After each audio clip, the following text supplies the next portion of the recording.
경제브리핑 불편한 진실이 여러분의 확실한 두통 치료제가 되어드리겠습니다. 경제 뉴스가 연예 뉴스처럼 쉽게 들리는 그날까지 경제브리핑 불편한 진실.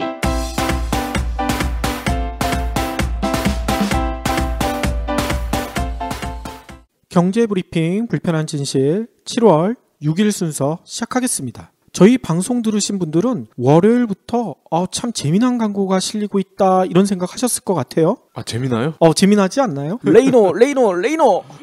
이 광고가 라디오에서 나오던 광고인데 예. 저희를 도와주시겠다고 저희 경제브리핑 팟캐스트에도 광고를 한 달 동안 진행하기로 하셨어요. 네. 라디오 광고라 그런지 되게 신나고 경쾌하고 들으면 기분이 좋아져요. 그렇죠. 솔직히 얘기하면 저희가 만드는 C급 광고, B급 광고보다는 훨씬 나은 것 같아요. 그렇죠. 성우분도 나오시는 것 같고. 그렇죠. 근데 저는 그 광고 들으면서 갑자기 이런 의문이 들더라고요. 박 PD는 차 좋아하잖아요. 예.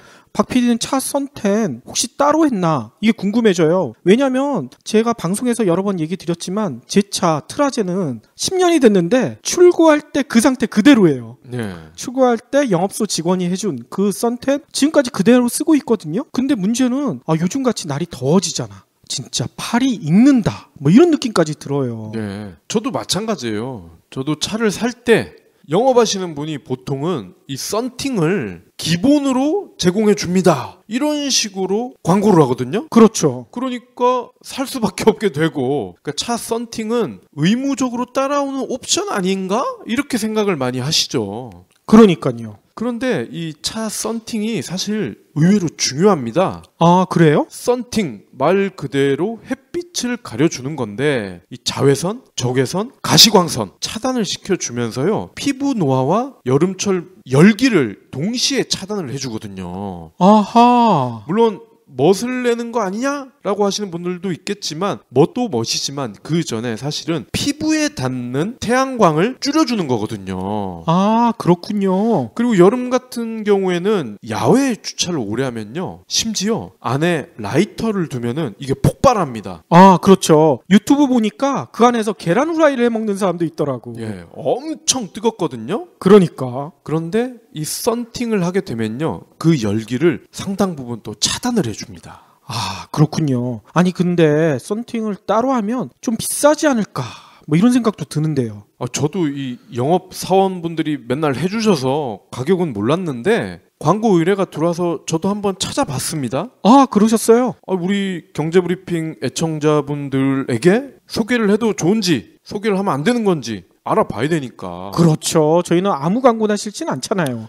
근데요 결론적으로는 가성비가 최고다.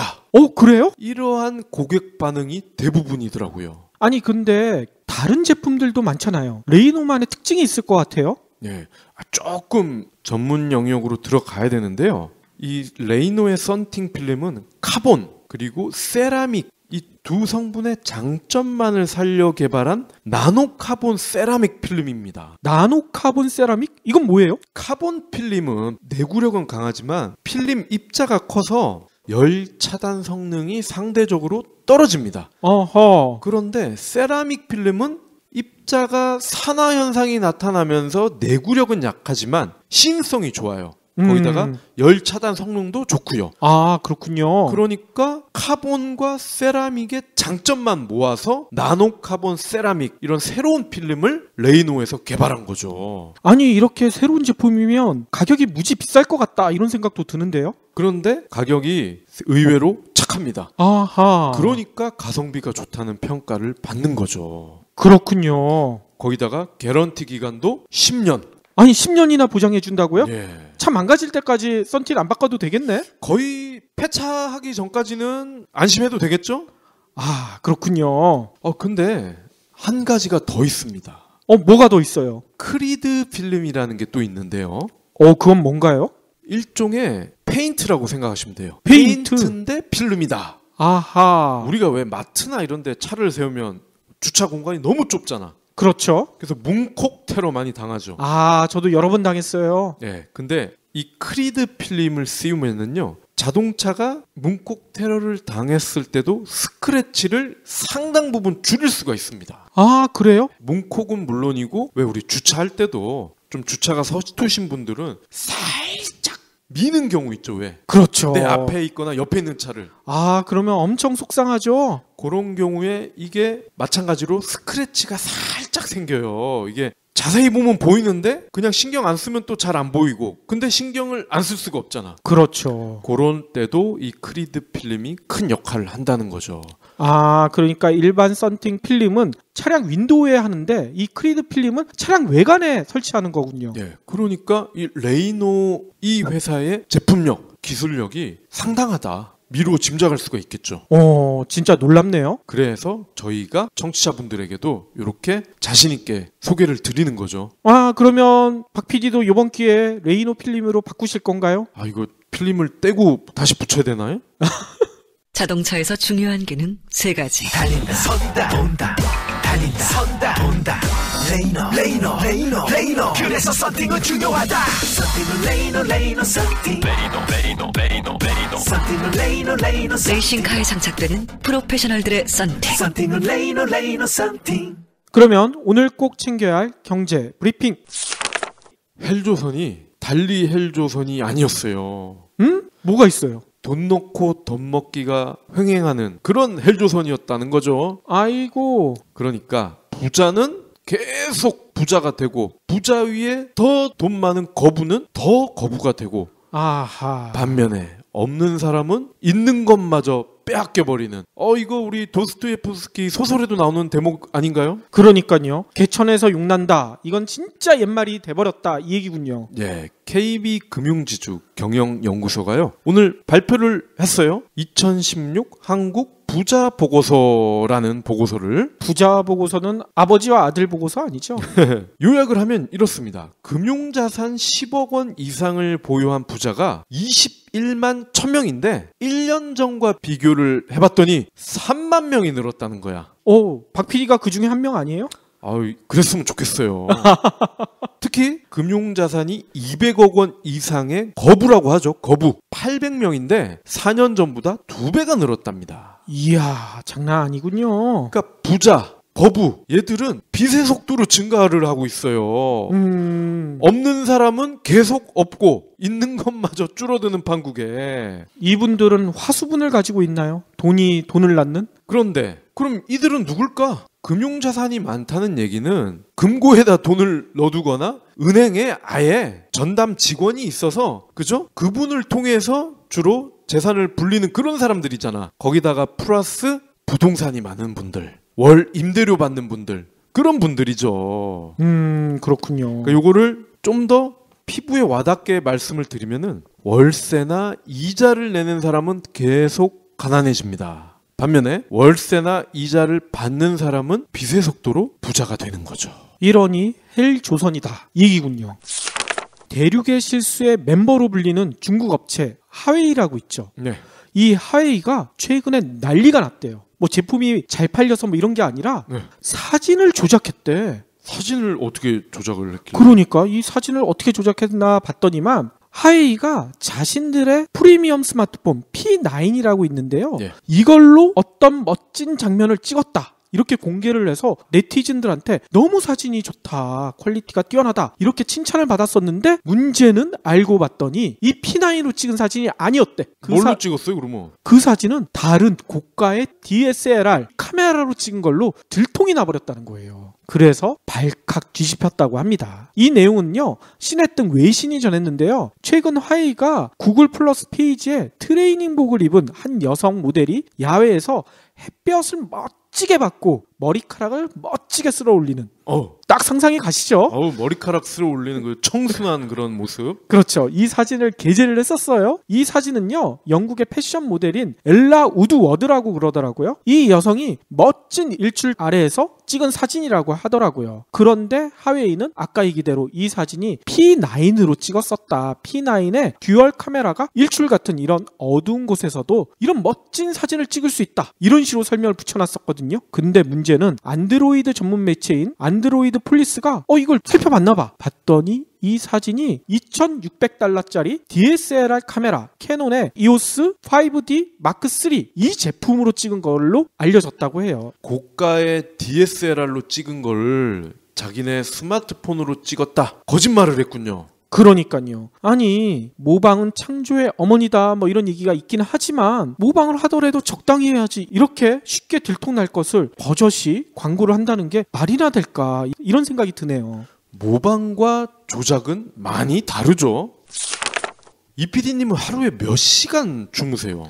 저는 한 7시간 정도 자요. 어우, 많이 주무시네요. 다행이네요. 6시간 미만으로 자면요, 사망 위험이 늘어난다고 합니다. 아하. 수면 시간이 부족하면요, 대사증후군 발생 위험이 2배 이상 높아지기 때문입니다. 대사증후군 많이 들어보셨죠? 복부 비만, 고혈압, 고혈당, 콜레스테롤, 높은 중성지방 중에서 3가지 이상의 위험인자가 한꺼번에 나타나는 것을 말한다고 합니다. 이거 다 제가 앓고 있는 것 같은데. 자칫 별거 아니네? 라고 여길 수 있지만요, 방치를 할 경우에 사망에 이를 수도 있다고 합니다. 오호. 그래서 방금 말씀드린 이 5가지를요, 죽음을 부르는 오중주, 이거 무서운데요? 이렇게 표현을 한대요. 죽음을 부르는 오중주. 6일 한국식품 커뮤니케이션 포럼에 따르면요, 강원대 교수진이요, 보건복지부 주관 2014년 국민건강영양조사 자료를 분석한 결과 이같이 조사됐다. 이 연구진은요, 성인 남성 799명, 여성 780명, 총 1579명 중에 수면 시간을 고려한 대사증후군 위험도를 평가를 했습니다. 8시간 이상인 경우에는요, 대사증후군 유병률이 15%, 6시간 이하인 사람은 24.4%, 발생 위험이 1.6배 높은 거죠. 오호. 그래서 이 연구 결과는요, 한국직업건강간호학회 학술지 최근호에 소개가 됐습니다. 한국인의 평균 수면 시간이 얼마인고 봤더니 6.3시간. 이것밖에 안 자요? 간신히 6시간을 넘는 수준이죠. 미국 수면재단에서 권고하는 적정 수면 시간은요, 7에서 7시간이라고 합니다. 아이폰 새 모델이 빠르면 9월에 나올 것 같다 이런 얘기가 외신을 통해서 솔솔 들려오고 있죠. 네. 그래서 이 새 모델에는 어떤 스펙이 장착이 될까 이거에 대한 관심도 많이 높아지고 있는데요. 새로 나온 아이폰 10 모델에는 16기가가 빠질 것 같다 이런 얘기가 나와가지고 지금 화제가 되고 있대요. 저장 용량이 기존에는 32기가가 없고 16, 64? 뭐 이런 식이었잖아요. 32가 생긴다는 거군요. 월스트리트 저널에 따르면요, 애플의 아이폰 계획을 잘 알고 있는 한 소식통, 이건 또 도대체 누군지 모르겠지만 한 소식통이래요.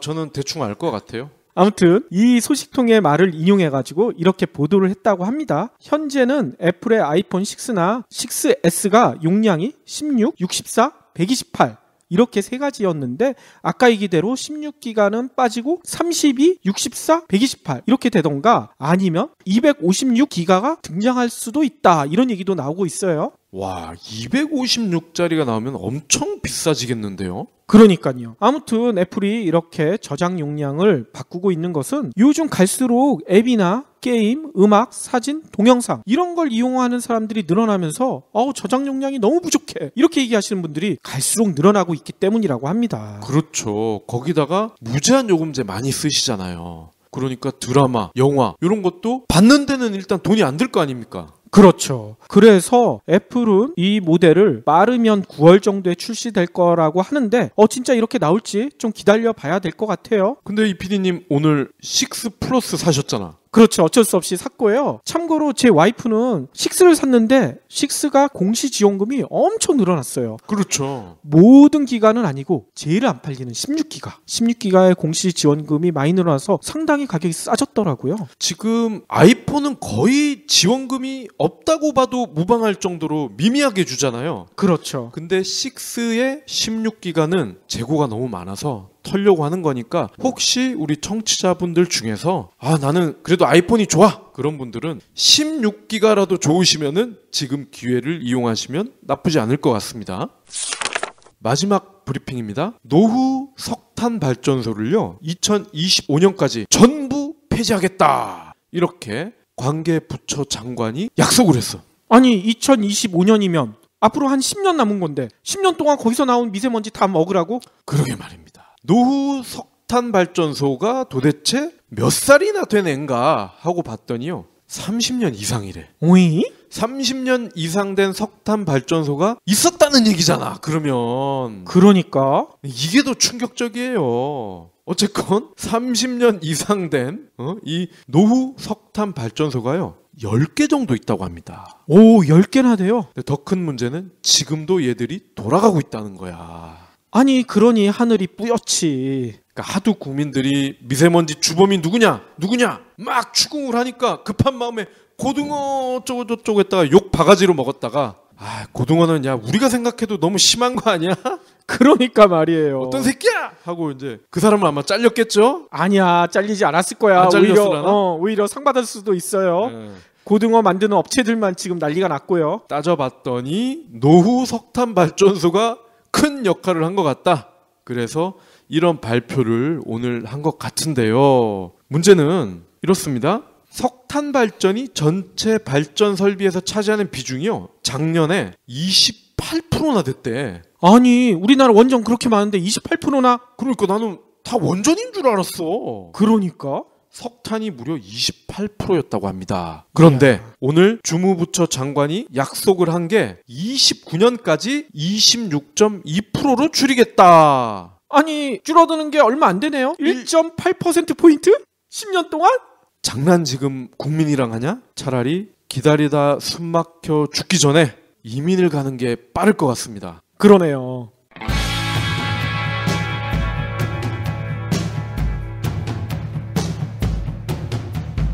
경제브리핑 청취자 여러분 안녕하세요. 요즘 비밀독서단이란 TV 프로그램에 단원으로 출연 중인 신기주입니다. 본업은 남성지 에스콰이어의 기자이고요. 동시에 한 아이의 아빠이기도 하죠. 정신없이 하루를 보내는 평범한 40대 중년입니다. 40% 사물의 이치를 깨달아 세상 일에 흔들리지 않는 나이. 정말 그런가요? 저는 40대가 되니 더 흔들립니다. 더 세차게 흔들립니다. 20, 30대에 생각했던 이상이 현실에서 많이 뒤집힙니다. 소위 말하는 40알이 중이죠. 선배로서, 어른으로서, 기자로서 그런 고민, 그런 아쉬움이 있을 때마다 글을 썼습니다. 그 글을 묶어 남자는 무엇으로 싸우는가 라는 제목의 책을 냈습니다. 아빠와 남자 사이에서, 본능과 제도 사이에서, 희망과 절망 사이에서 40대 남자들이 흔히 겪는 삶의 주제, 남자의 본능과 속성들, 40대가 되니 비로소 깨닫게 되는 것들에 대한 이야기입니다. 저는 그저 그런 중년 아재로 남지 않기로 했습니다. 아재로 남기 싫은 40대 이야기 남자는 무엇으로 싸우는가. 도서출판 한빛비즈.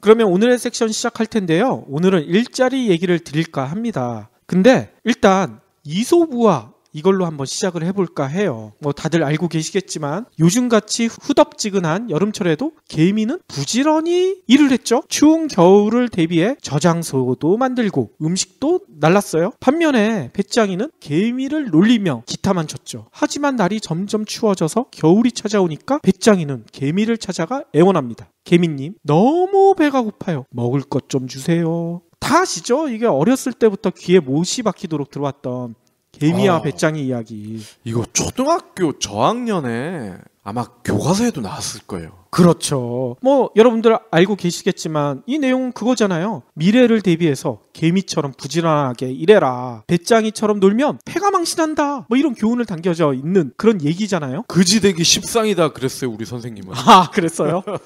그런데 아니 이 PD가 갑자기 뭐 이런 말도 안 되는 옛날 이야기 꺼내가지고 도대체 뭘 하려고 하나 이렇게 궁금해 하실 텐데 최근에 이런 얘기를 들었어요. 요즘 학생들한테 이 개미와 배짱이 얘기를 들려주잖아요. 그러면 에이 저게 뭐야 이런데요. 아재 얘기 아니야 뭐 이런 얘기까지 한다는 거예요. 네. 왜 그럴까요? 우리 광고 나가는 우리 신기주 작가 이런 얘기 하잖아요. 저는 아재로 남지 않기로 했습니다. 아, 그래요? 아무튼 요즘 학생들은 알파고 세대 아니에요. 알파고가 활약하는 21세기에 이소부화에 나오는 개미와 배짱이 여기서 나오는 교훈은 조금 고리타분하다. 학생들이 그렇게 생각한다는 거예요. 그래서 오히려 개미와 배짱이의 다른 버전, 패러디 버전, 이게 요즘 학생들한테 익숙하대. 들어보셨어요? 패러디 버전? 아니요. 패러디 버전이 이렇게 돼 있대요. 처음 시작은 거의 비슷해요. 근데 결말이 완전히 달라. 뭐냐면 더운 여름날에도 땀을 뻘뻘 흘리면서 한 푼 두 푼 모았던 개미는 나중에 어떻게 되는 줄 알아요? 티끌은 모아봤자 티끌밖에 안 된다. 이거를 절감하고 결국 파산해버린대. 반면에 여름날 기타 치고 놀았던 배짱이 있죠? 배짱이는 어떻게 됐냐면 오디션 프로그램에 진출한대요. 그래서 아이돌 스타가 된다는 거야. 그럴듯한데요? 그쵸. 이소부화보다 훨씬 더 현실적이지 않나요? 제가 이 얘기를 왜 드리냐면 최근에 본격적인 여름철이 오면서 다들 이런 생각하죠. 아, 올해 휴가는 좀 좋은 곳으로 가야 될 텐데. 이런 생각들을 하는데 문제는 현실이 녹록지 않아. 왜냐하면 개미처럼 일하기를 원하는 상사가 뒤에서 탁 째려보고 있거든. 감히 나한테 휴가원을 갖다 내. 이런 사람들이 있다니까요. 네. 요즘같이 경기가 어려운데 휴가는 무슨, 나도 안 가. 니네도 그러니까 가지 마. 이런 상사들이 각 회사마다 몇 명씩들 있다니까. 이 때문에 일주일 이상의 장기 휴가는커녕 하루짜리 유급 휴가 내기도 힘들다. 이런 하소연을 하는 직장인들이 생각보다 많아요. 예. 이게 실제 통계에도 나와 있거든요. 지난해 8월 통계청 조사에 따르면요. 유급 휴가를 보장받은 임금 노동자가요. 10명 중 6명 정도밖에 안 된대요. 60.6%. 아니, 유급 휴가는 다 누구나 보장받는 줄 알았는데 이것밖에 안 된대. 근데 더 황당한 것은 이마저도 정규직에나 해당되는 얘기래요.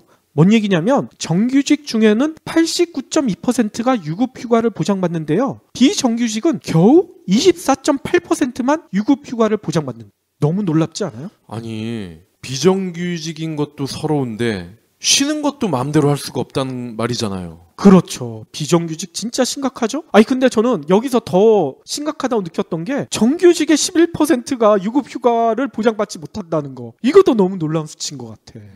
근데 더 큰 문제는 이렇게 유급휴가가 보장받는 사람이 적지만 혹시 이런 보장을 받더라도 마음대로 쓸 수 있나요? 불가능하잖아요. 아까 얘기 드렸던 것처럼 고용노동부가 2014년 사업체 규모별 연차 사용 실태를 조사했는데요. 우리나라가 며칠이나 썼는지 아세요? 평균 8.5일 쓰는데 그쳤대요. 전체 연차 중 절반을 간신히 넘는 57.8%만 소진했다는 거야. 예. 나머지는 이 눈치 보고 못 썼다는 얘기인 거죠. 한국노동사회연구소에서도 비슷한 조사를 지난해에 했었네요. 여기서도 조사 자료 보니까 평균 연차 사용 일수가 10.6일, 전체 연차 중 64.7%에 불과했다고 해요. 그런데 에이, 직장 생활이 다 그렇지, 그냥 뭐 어쩔 수 없지, 이렇게 넘기시는 분들도 계시겠지만 다른 나라랑 비교해보면 너무 억울하기까지. 온라인 여행업체 익스피디아가 지난해 우리나라를 비롯해서 일본, 미국, 영국, 프랑스 등 총 26개 국가의 직장인들 대상으로 유급휴가를 어떻게 썼는지 이 통계를 내봤나 봐요. 예. 근데 유급휴가 소진율이 가장 높은 국가가 어딘 줄 아세요? 유럽이겠죠? 주로 유럽이야. 근데 의외의 나라도 하나가 더 있어요. 프랑스, 브라질, 스페인이 가장 높대요. 뭐 프랑스랑 스페인은 유럽이고 브라질은 남미 국가잖아요. 네. 이들 나라의 유급휴가는 평균 30일이래요. 오? 거의 한 달을 쉬는 거죠. 예. 근데 우리나라는 아까 소진율이 겨우 50% 왔다 갔다 했잖아요. 예. 이들 나라는 100%야. 100% 소진율이 30일 다 쉬었다는 거예요. 그 다음에 오스트리아 있죠? 오스트리아는 유급휴가가 평균 25일인데 여기도 프랑스나 브라질, 스페인보다는 5일이 짧지만 소진율은 100%. 우리 근처에 있는 홍콩 같은 경우에는 우리나라랑 비슷해요. 유급휴가가 15일이래요, 평균. 근데 소진율이 100%. 15일을 다 썼다는 거예요. 예. 우리나라랑 OECD에서 일 많이 하기로 1, 2위 다투는 나라 있죠. 멕시코. 의외로 멕시코가 유급휴가는 평균 15일인데 소진율은 80%. 12일을 갔다는 거야. 그리고 미국이 의외더라고요. 미국은 평균 15일인데 11일만 썼대요. 그러니까 소진율이 73% 이런 순이래요. 그러면 우리나라 어떨까요? 자료를 보니까요. 우리나라는 주어지는 유급휴가 일수가 15일인데 절반에도 못 미치는 6일. 소진율이 40%야. 40%.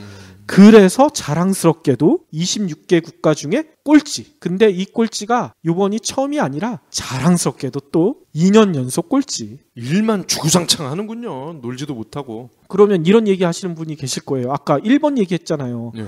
일벌레라고 하면 우리나라랑 자웅을결은 일본 어때? 1번을 찾아봤더니 1번마저도 우리나라보다 유급휴가 일수가 더 많아요. 20일. 그중에 12일을 쓰는 걸로 나타났대요. 그러니까 소진율은 60%. 우리나라보다 휴가 일수도 많고 소진율도 더 많고. 아니, 유급휴가는 엄연히 법적으로 보장된 거잖아. 네. 근데 왜 이렇게 다들 사용하지 못할까요? 아까 얘기했던 프랑스, 브라질, 스페인 같은 나라는 소진율이 100%인데 우리나라를 비롯해서 일본도 그렇고 미국도 그렇고 왜 이렇게 소진을 못할까? 제가 찾아봤더니 전문가 중에 한 분이 이런 지적을 하더라고요. 워커홀릭 현상이 전 세계적으로 심화되고 있대요. 뭔 얘기냐면 일을 너무 많이 한다는 거야, 한마디로. 이 얘기는 미국 경제학자인 오치란 분이 워커홀릭이라는 책을 내셨대요. 이 책에서 워커홀릭이라는 용어를 처음 사용했었는데 이 용어는 다들 아시죠? 가정이나 개인사보다는 일을 제일 우선시하는 사람, 이런 사람들이 갈수록 늘어나고 있다는 거예요. 일을 우선시한다. 저는 좀 이게 조금 의문인데? 그러니까 저도 그게 의문이더라고. 일을 우선시한다는 것은 자발적으로 워커홀릭이 됐다는 얘기 아니에요. 네.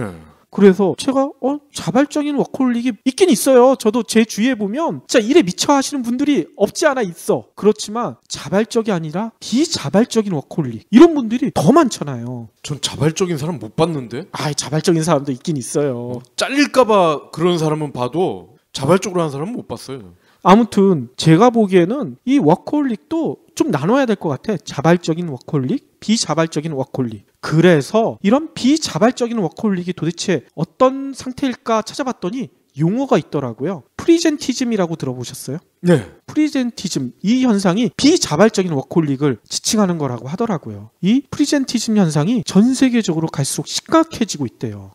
프리젠티즘이 도대체 뭐냐? 이렇게 물어보실 수도 있는데 간단히 설명을 드리자면 아까 박 PD가 얘기한 대로 쉬고 싶고 아프고 이런데 개밀처럼 일만 하는 거야. 왜? 잘릴까 봐. 한마디로 자리를 지켜야 잘리지가 않는다, 이렇게 믿고 있는 사람들이라는 얘기인 거죠. 그렇죠. 특히 이 프리젠티즘 현상은 스마트폰이나 태블릿 확산이랑 좀 연계가 된대요. 뭐냐면 예전 같으면 그냥 아프고 좀 쉬고 싶고 하면 나 집에 있으면 되잖아. 근데 요즘은 스마트폰이나 태블릿이 다 연결돼 있죠. 쉬고 있어도 쉬게 놔두나요? 나 아파가지고 오늘 쉬게요 해가지고 집에서 자고 있으면 꼭 카톡이 오죠. 보고서 어느 파일에 넣어놨어? 이런 식으로 카톡이 항상 오잖아. 그렇죠. 일요일 오후에 또 카톡 오잖아요. 내일 발표할 PT 자료 준비해라. 그러니까. 그래서 어차피 아파서 집에서 쉰다고 해도 제대로 쉬지 못한다. 차라리 아픈 몸을 이끌고 회사 나가면 상사 눈치라도 안 받으니까 그게 훨씬 편하다. 그리고 이런 상사랑 같이 일을 하면요, 잠도 잘 안 와. 밤에. 맞아요. 새벽에 막 깨고. 그러니까요. 소화도 잘 안 되고. 그러니까 이런 프리젠티즘 현상이 전 세계적으로 IT 덕분에 많이 확산되고 있다, 이런 얘기를 하는 전문가들이 있죠. 네. 근데 문제는 최근 전 세계 경영학계가 이 프리젠티즘 확산을 우려하고 있대. 좀 이해가 안 가시죠? 아무리 아프더라도 직장인들이 회사에 나와 있으면 일을 할 텐데, 그러면 경영학계에서 좋아해야 될 텐데 경영학계에서는 이 프리젠티즘 확산을 우려한대. 왜 우려할까요? 전기세만 나가니까. 맞아요. 책상에 앉아만 있다고 성적이 오르지 않잖아요. 학창 시절 우리가 절감을 했잖아. 일도 마찬가지라는 거예요. 아프고 쉬고 싶고 이런데 나와서 일을 하면 생산성이 늘어날 리가 없잖아. 예전처럼 컨베이어 벨트에서 기계 찍어내고 이러면이야 그 아픈 몸을 이끌고 나와서 자리 지키는 것만으로도 생산성이 나아질 수가 있지만, 요즘은 창의력 가지고 창의성 가지고 경쟁을 하는데 생산성이 좋아질 리가 없잖아. 그렇죠. 실제로 이 프리젠티즘이 생산성을 낮춘다, 이런 연구가 상당히 많대요. 미국 코넬대 연구를 제가 살펴봤더니만 프리젠티즘 때문에 억지로 출근하는 직장인이 매년 회사에 $255, 우리나라 돈으로 29만 5천 원 정도를 더 부담시킨대. 더 손해를 입힌다는 얘기인 거죠. 전기랑 물을 더 쓴다는 얘기겠죠. 그렇죠. 업무 집중도가 떨어지고 아까 얘기한 대로 전기나 이런 것도 쓰고 또 작업의 완성도, 정확성도 저하되고 생산성이 크게 악화되잖아. 이거를 비용을 따져봤더니만 우리나라 돈으로 약 30만 원. 1년에 30만 원 정도? 그렇게 생각할 수도 있지만 이게 한 사람당이에요. 직원이 1000명인 기업이라면 매년 얼마 손해인 줄 아세요? 3억. 근데 이 코넬 대학에서 미국 전체 기업이 입는 손해를 따져봤더니만 얼마인 줄 아세요? 매년 $1,800억, 우리나라 돈으로 170조 원에 달한대. 프리젠티즘 때문에 미국 기업들이 입는 손해가 170조 원이란 얘기인 거예요. 간접적으로 끼치는 나쁜 영향도 적지 않을 겁니다. 그렇죠. 회사 안 가도 되는데 가야 되면 차를 또 끌고 가고, 그러면 없어도 될 차들이 도로에 나오다 보면 차도 막힐 거고, 그러면 기름 소비는 더 늘어나고 시간은 더 줄어들고. 그러니까 그런 것까지 더 합치면 이것보다 훨씬 몇 배가 되겠죠. 네. 덴마크의 동앵글리아대에서도 이 비슷한 연구를 했대요. 근데 이거는 더 심각하더라고요. 뭐냐면요. 덴마크의 우체국 집배원들과 그들의 상사, 이들 간의 관계를 3년 동안이나 집중 분석을 했대. 네. 여기서 뭘 분석을 했냐면 근무 시간을 늘려 일하라고 강요하는 직장 상사, 이런 사람이 있었을 때 과연 생산성이 어떻게 되느냐 따져봤는데, 이렇게 강압적인 직장 상사가 많을수록 회사가 잘 될 것 같았는데 오히려 손해라는 거야. 도대체 왜 손해가 될까요? 이 연구에 따르면 이렇게 나와 있어요. 이렇게 강압적으로 일을 시키는 상사가 있잖아요. 그러면 직원들이 쉬고 싶은데 아픈데 눈치를 보느라 쉬지를 못한대요. 그러면 아파도 끙끙 앓아서 회사에 나오고 쉬지도 못하고 회사에 출근하고 3년 정도 쌓이게 되잖아요. 한꺼번에 직원들이 병가가 쏟아진다는 거예요. 기업에 엄청난 손해를 입히게 된다는 얘기인 거죠. 야구를 예를 들면은 좋을 것 같아요. 보통 포수 자리가 딱 그런 거 아닙니까? 부상도 많고 잔병 치레도 많이 하는데 너무 중요한 포지션이다 보니 참고 경기에 나오는 경우가 많거든요. 근데 갑자기 병가가 늘어난다. 즉 포수 포지션으로 있던 백업 멤버랑 주전 멤버들이 동시에 다 빠져버린다는 거 아닙니까? 그렇죠. 공 누가 받아? 그러면 외야수가 받는 그런 말도 안 되는 일이 벌어지잖아요. 심판이 포수 봐줘야 돼. 우리 아마추어처럼. 그러니까 기업에서도 똑같은 일이 벌어질 수가 있다는 거예요. 한꺼번에 병가를 내면 그 회사 진짜 어떻게 되겠어요. 앞에서 언급한 개미가 일만 하다 파산하는, 이거랑 비슷하다는 생각 들지 않으세요? 네. 그러면 우리나라는 어떨까요? 비슷한 연구가 있을까? 제가 찾아봤더니만 비슷한 연구는 없어요. 뭐 구체적으로 프리젠티즘 때문에 비용이 얼마나 드는지 뭐 이런 거는 없는데 프리젠티즘의 실체를 엿볼 수 있는 자료는 있더라고요. 경향신문이 5일자로 보도한 고려대 보건과학과 역학연구팀과 이화여대 토론토대 연구진이 공동 연구한 그런 보고서가 있는데, 이 보고서 이름이요, 아플 때도 일하는 사람은 누구인가?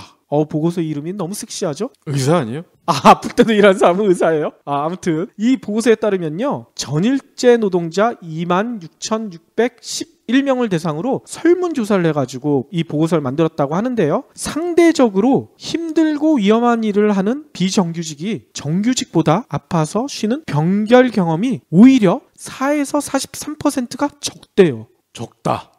근데 반대로 아파도 일하러 나오는 프리젠티즘 경험은요, 하청 노동자들이 원청 정규직보다 20에서 무려 61%가량 높대요. 이게 뭐겠어요? 비정규직은 덜 아픈 게 아니라 아픈데도 그냥 참고 나오는 거야. 잘릴까봐. 아프니까 비정규직이요.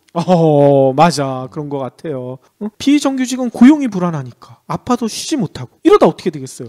한꺼번에 아까 덴마크 연구 결과처럼 한꺼번에 병가를 내는 거야. 앞서 유급휴가를 보장받은 정규직이 89.2%, 이 숫자도 낮긴 낮지만 비정규직의 24.8%보다는 많았잖아. 이 통계랑 비슷한 거예요. 네. 그런데 이런 우리나라의 기업 문화를 BBC가 신랄하게 비판했어.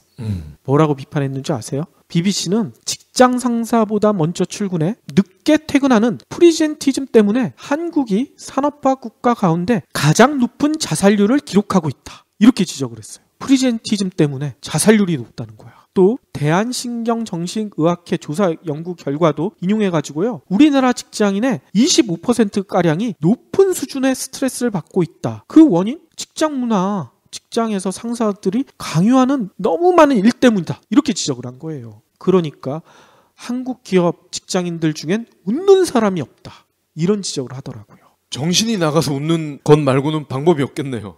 정신이 나가서. 문제는 상사의 눈치를 보며 휴가도 가지 않고 아픈데도 쉬지 않고 일한다고 해서 회사에서 알아줄까요? 그런 충성심이 높다고 평가해 줄까요? 월급도 오르고 승진도 하게 될까요? 이 질문을 왜 드리냐면, 미국 경제 전문 예측기관인 옥스퍼드 이코노미에서 조사한 거에 따르면요, 유급휴가를 다 쓰지 못한 직장인은 전부 사용한 직장인보다 승진이나 보너스 받을 기회가 높아야 되잖아. 네. 근데 조사한 거 보니까 거꾸로야. 오히려 6.5%가 낮대. 너무 이상하지 않아요?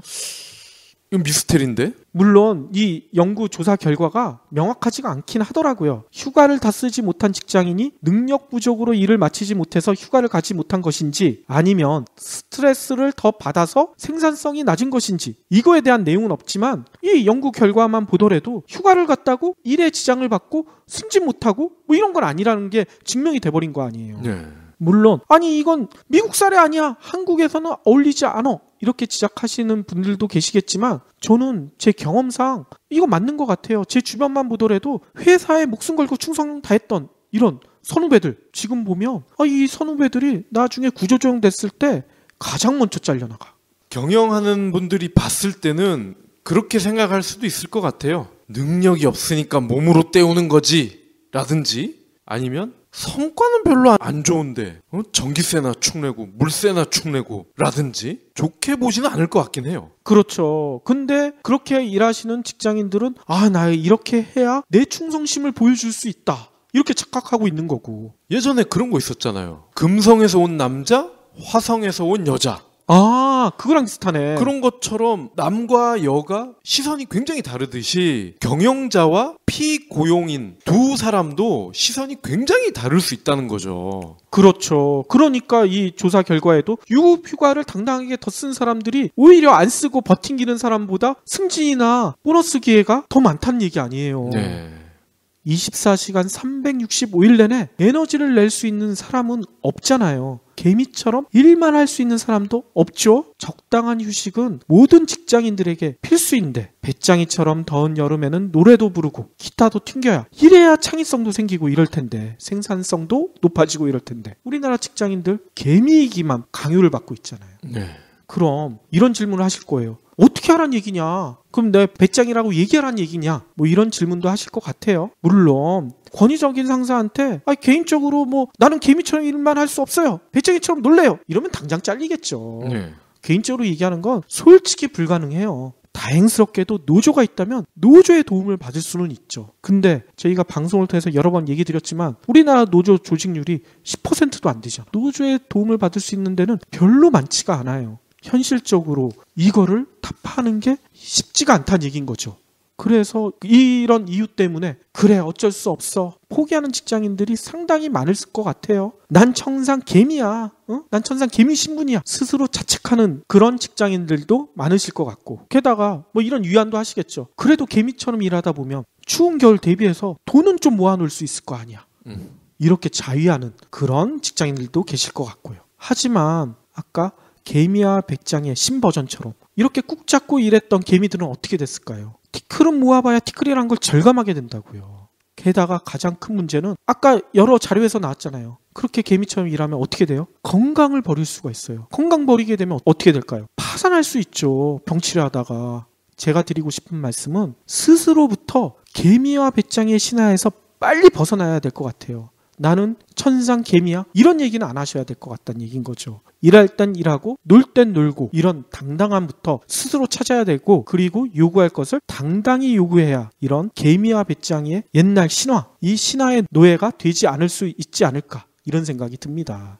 근데 듣는 분들 입장에서는 그래도 뭔가 구체적인 솔루션을 좀 알려달라 이러실 것 같아요. 저희도 비슷한 환경에서 고통을 받다가 참다 못해서 이렇게 뛰쳐나왔잖아요.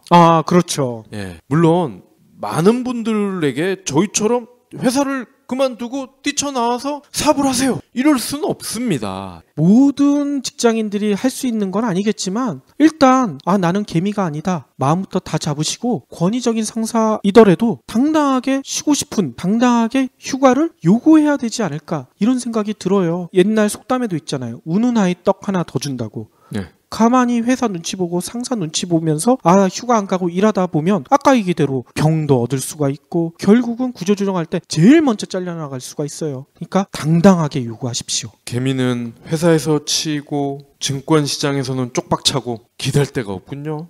직장인들은 치열한 야생 현장으로 가기 위해 대중교통을 이용합니다. 이들은 주차장에만 있는 자동차 보험료가 아깝다고 생각하죠. 그래서 적게 타면 적게 내는 메리츠 다이렉트 주행거리 할인이 꼭 필요합니다. 지금 확인해보세요.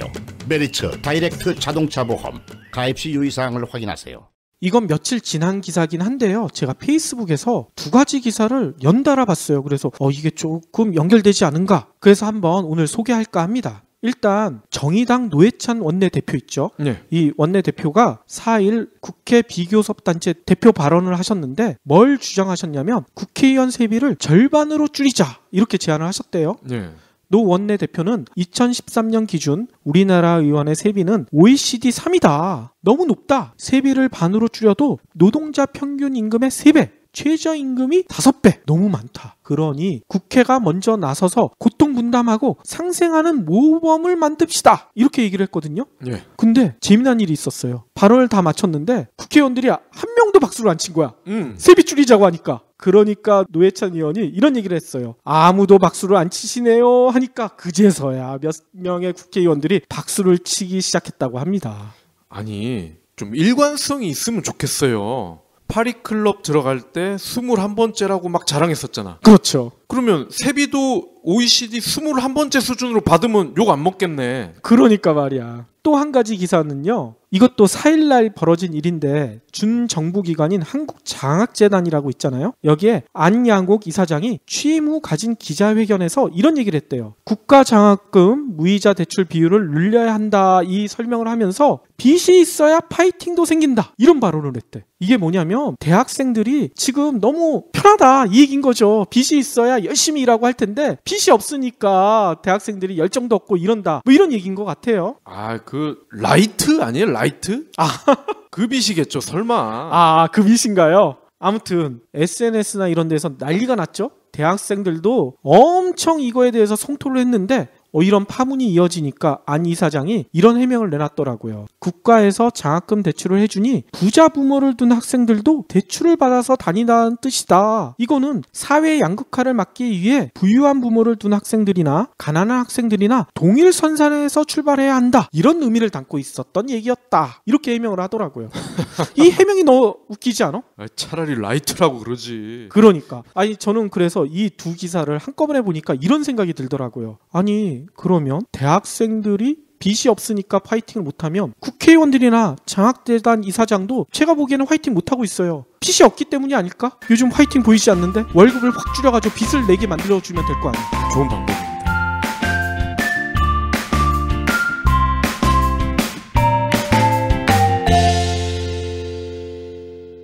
경제브리핑 불편한 진실 완주해주셔서 감사합니다. 하트 2첩, 댓글 남기기, 계좌 후원 등 다양한 방법으로 힘을 보태주세요. 계좌 정보는 경제브리핑 팟빵 공지 코너에 있습니다.